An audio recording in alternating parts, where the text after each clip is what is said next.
Catherine Bernardo update. Yung post ni Catherine sa kanyang Instagram. Yung 4 Great Taste White na endorsement ni Catherine. Sabi ni Catherine, do you like your coffee? For me, dapat white yung mas creamy at mas kape. Yung gaya ng like ng bayan only Great Taste White. You know. Sa ito interview kay Catherine. Let go ho.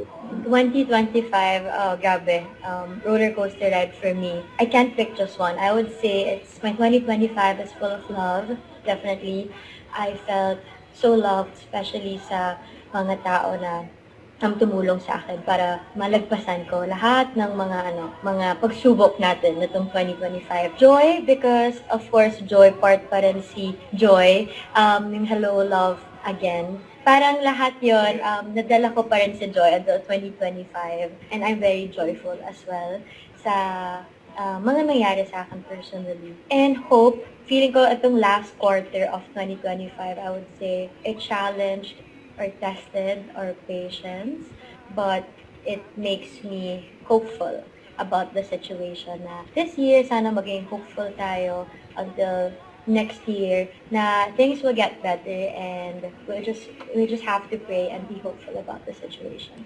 So, yan. 3 words.